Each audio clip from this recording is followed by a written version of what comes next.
Hey, what's going on, everybody?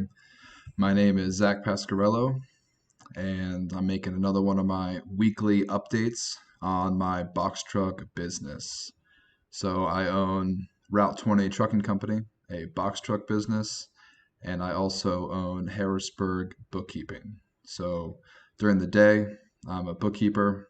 I do bookkeeping for a little over 20 clients right now, and I decided to invest in a box truck business a few months ago. If you guys have been following along, I appreciate your support. I'm sure you know my story by now. If you're new to the videos, appreciate you watching. Subscribe to the channel if you guys want to continue seeing weekly updates on my box truck business. Like the video, comment it. If you have any questions, you can check out my website, harrisburgbookkeeping.com. All my contact information is on there. And then, real quick, I developed a QuickBooks course for owner operators and trucking business owners specifically. And the link is in the description. It's an online course, it's $59. I take you from start to finish, everything you need to know about QuickBooks. So, I want to jump right into the last month, October. So, today is November 1st. So I want to do a little overview of everything that happened for my business in October. And I will do that by showing you guys my QuickBooks, my profit and loss statement. So I see the reason I started making these videos is because I see people all the time making videos on YouTube, making posts on Facebook about their box truck business and how they made, $5,000 in 1 week, $17,000 in 1 month, just like this video.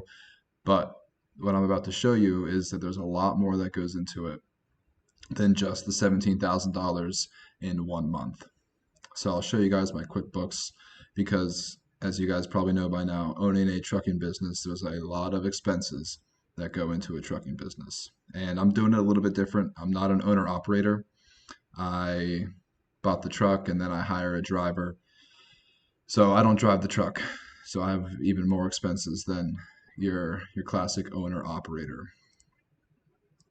Okay, so this is my QuickBooks account, and the big reason why I'm doing this is just so I can provide full transparency for you guys, because this way, you can see the data, you can see the real numbers, and if you're new to the business, then maybe you can see what it's really like, and if you've been around for a few months or even a few years, maybe you guys can learn something about QuickBooks and keeping track of the administrative aspect of the business because it's not easy. I mean, I do it every single day, but I know, especially if you guys are driving, 11 hours a day, you guys are working 14 hours a day, there's like no time to keep up with your bookkeeping and your QuickBooks. And I understand that. I see it all the time. So if you guys need help with your QuickBooks, reach out. I'll be happy to work with you. And if you want to do it on your own, you absolutely can.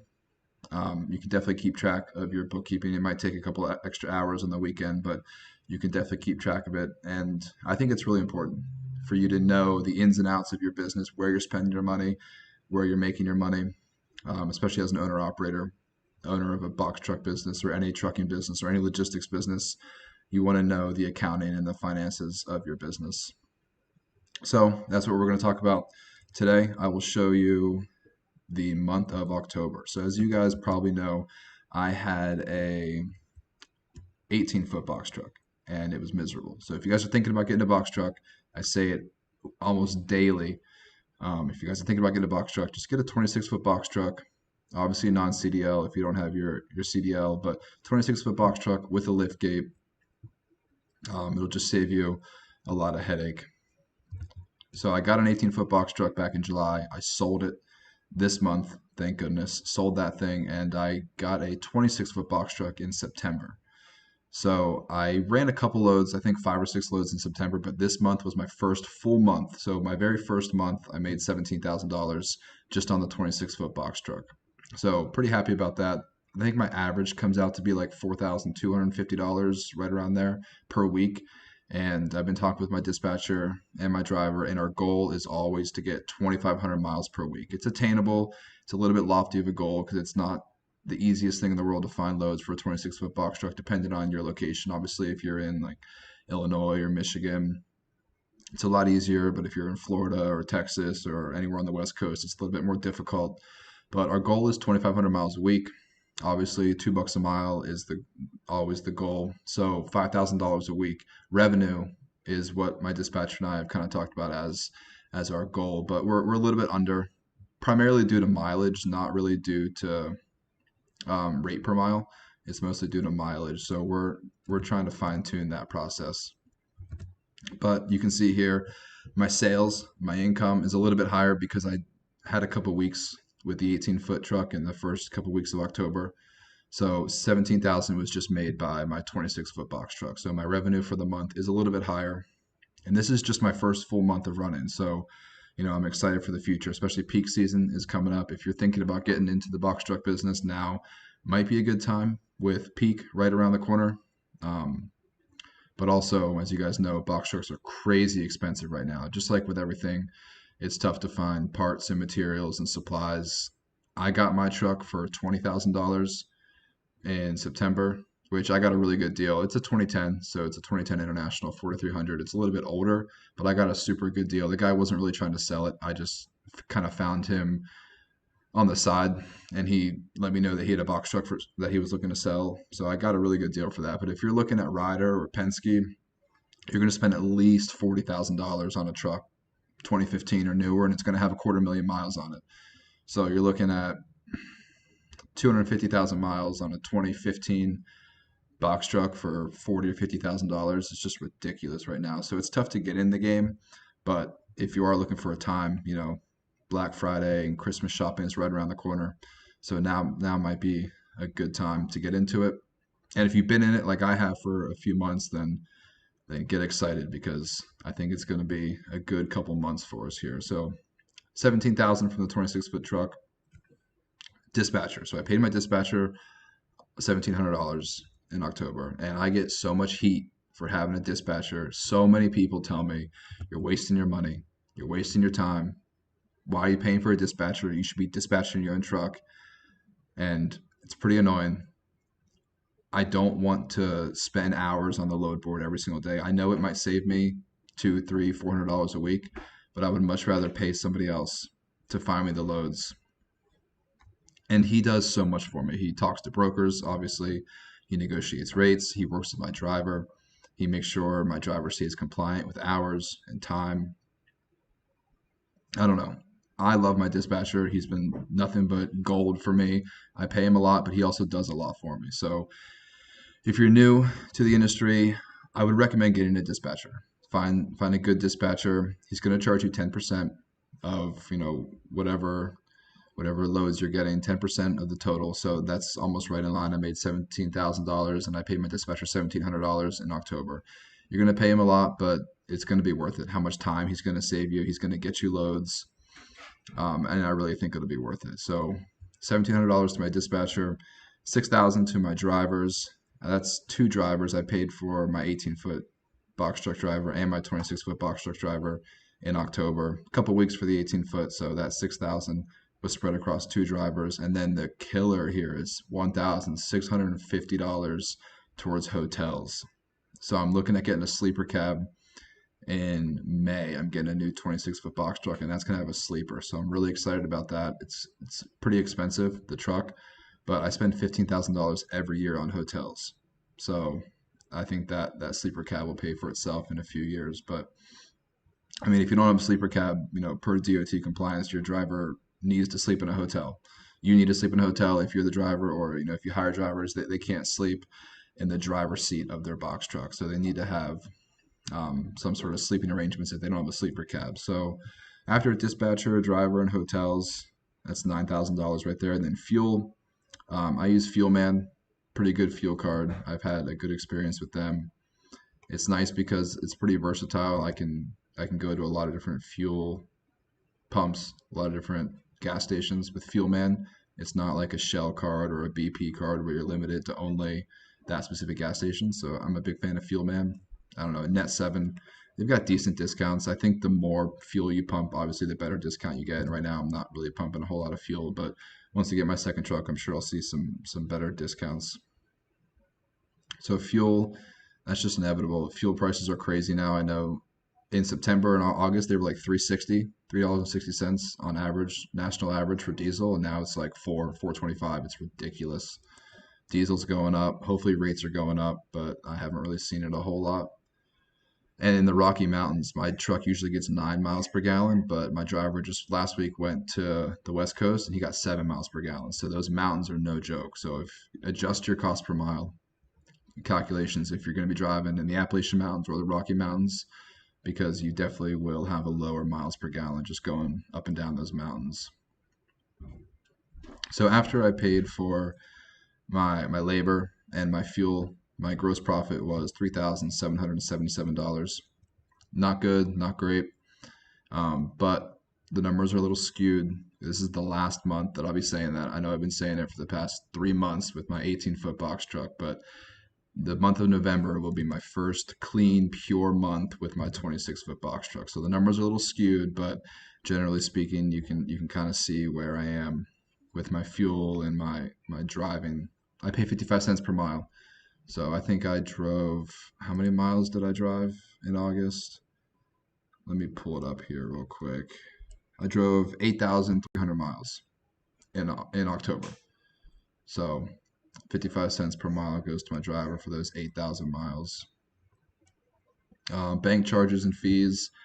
Whenever I paid off my loan, that $15 went towards a wire transfer.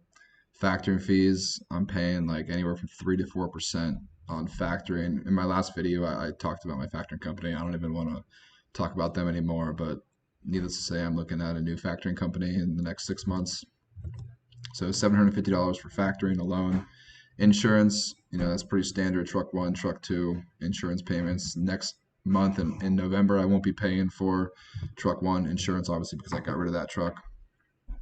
Job supplies for my truck two, that was a tablet I got, so my driver won't have to use his phone anymore for GPS. I got a tablet and a mount. You can like get a pretty industrialized tablet mount for your truck that like screws into the dashboards. I spent like almost $100 on that stuff.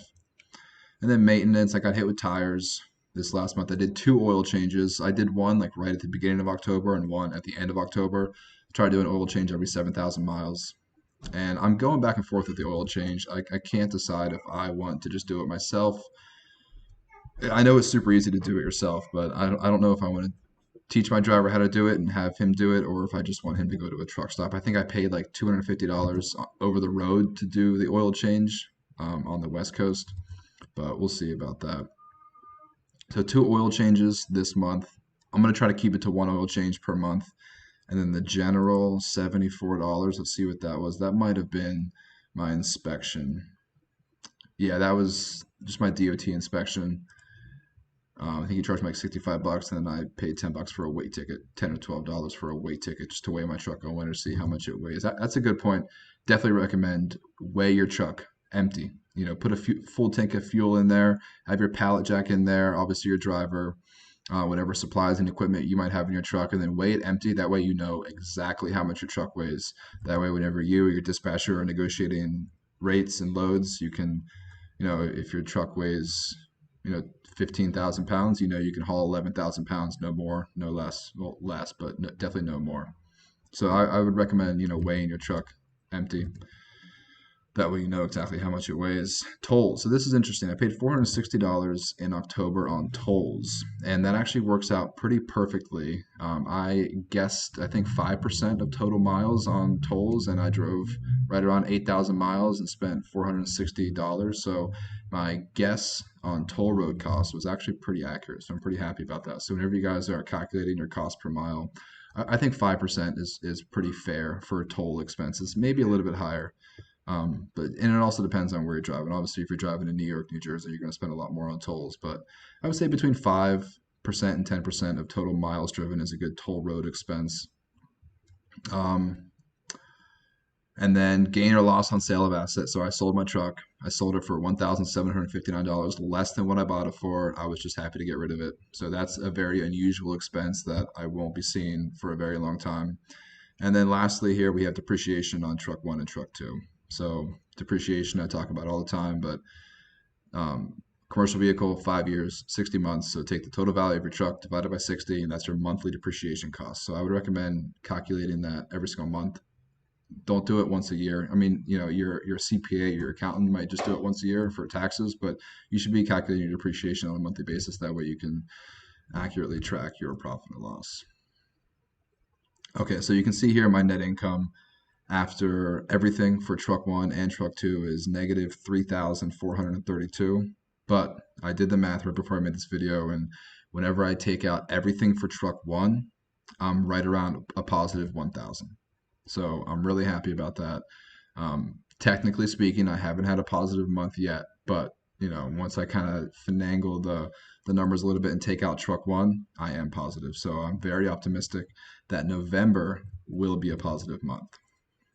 Um, so that's pretty much everything that happened in October. The last thing I did want to show you is my Excel sheet here. And I keep track of all my loads. So this is how I know, how much money I made. This is how I know how many miles I drove. So you can see here, if we filter out by date, we can get just October. So I can see here, these are all the loads that I delivered, picked up, ran in October. And I would definitely recommend you guys keep track of your loads like this. Don't rely on your factoring interface, your factoring website to keep track of your accounts receivable and your loads. I would keep a separate spreadsheet. I just do the weight of the load. You can get that on your BOL and the RateCon, the miles, the pay, and then you can calculate your rate per mile. I can see here, a pretty decent average, right around $2.14 is my average rate per mile, roughly speaking. I have here the date I delivered it, my pickup, my drop off, and who the broker was. I like to keep track of who my brokers are. That way, if you ever want to reach out to your brokers in the future, you can know who you've worked with and what loads you've ran with them and what kind of rates they gave you. So this is how I can tell here how much I made in the month, how many miles I drove, and it's just a nice way to keep track of all of your load data in Excel. So that's the video, guys. I appreciate you all watching, and hopefully if you guys have been following along, you're learning a little bit about QuickBooks, and if you're new to the box truck business, hopefully you guys are getting an authentic, legitimate view into the box truck world. Keep in mind, I don't drive my truck, so my expenses are a little bit higher. But if you guys are new to the box truck business or trucking business, and you're looking at QuickBooks, I've got a link in the description for a QuickBooks course I designed specifically for you. It's only $59. Highly recommend it. I take you from the very beginning on how to choose the right subscription all the way to the end. So check out my website, harrisburgbookkeeping.com. If you guys need help with your bookkeeping, your accounting, your taxes, anything related to your business, I'd be happy to work with you. Subscribe to my channel if you haven't already. Like the video, comment. I'd love to hear from you guys. And I will talk to you all next week.